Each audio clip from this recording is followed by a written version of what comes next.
You know, what's really terrific about the King Charlotte is the location, King Spadina. So what I love about it is that just up Spadina, a few blocks, you've got Chinatown, you've got the Kensington Market.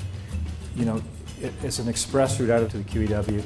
You can go east or west. We've got an island airport that you can walk to if you want to take a quick trip to New York City. The best entertainment strip in Canada, which is the King West-West strip between Spadina and Bathurst. There's 40 restaurants and nightclubs. It's become the funnest place to party in Canada. If you want to see the theater, well, not only is there one theater, there's two theaters right on the same street, 200 yards away.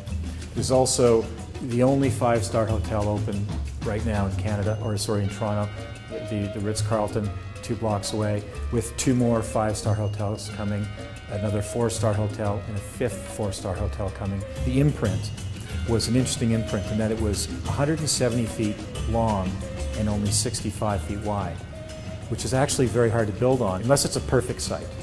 Well, this site's a perfect site because it had roads on 3 sides, 2 lanes and a street.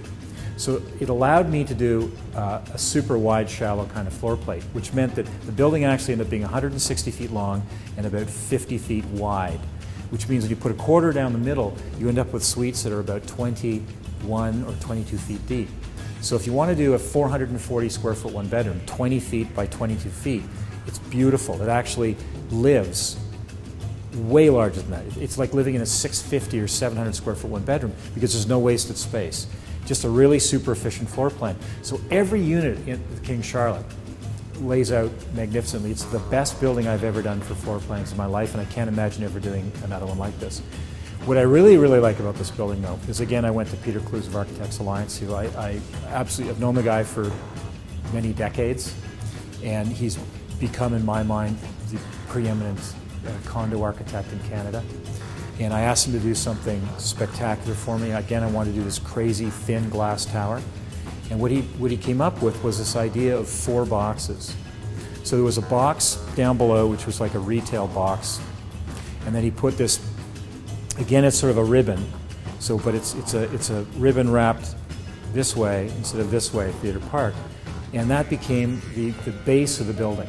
And then on top of that, he attached another box that seemed to be overhanging the podium box. So usually a podium is larger than the tower. In this case, the tower is actually wider than the podium, but it's actually an optical illusion because on the sides of the property what we've done is we've got curtain wall glass that comes right out to the edge of the balcony. So the curtain wall looks like it's wider, but it's actually really just glass. There's nothing behind it. It's the end of the balcony. So it gives us sort of weird optical illusion that the building is teetering, that it's heavier on the top than the bottom.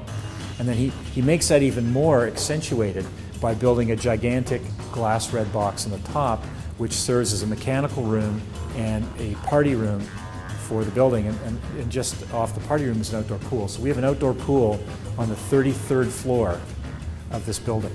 So the views are amazing. And I made sure that the pool faces west and gets sun all day long. That pool is going to be just hopping. And I designed the building for young people. You could not ask, if you're a city dweller, you could not ask for a better place to live if you're between 25 and 50 than the King Charlotte. Toronto's always been a great market for investing in condominiums. Over the last 20 or 30 years, people have made millions and millions of dollars. I'm talking about small investors, not Fortune 500 companies. Individuals who bought 10 or 15 or 20 apartments have made millions of dollars in our marketplace.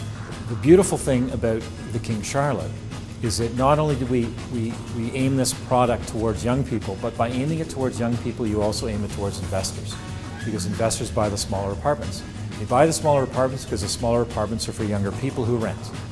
And so this building, the largest apartment is 962 square feet. And our prices are in around the sort of high 500s per square foot.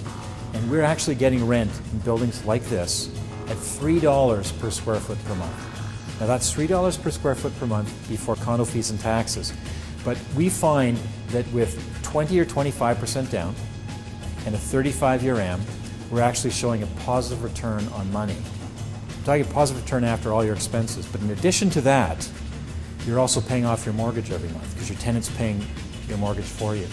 So not only are you making money every month, but you're also paying off $2,000, $3,000, $4,000, $5,000 a year in your mortgage. So you're slowly and then quickly getting rich.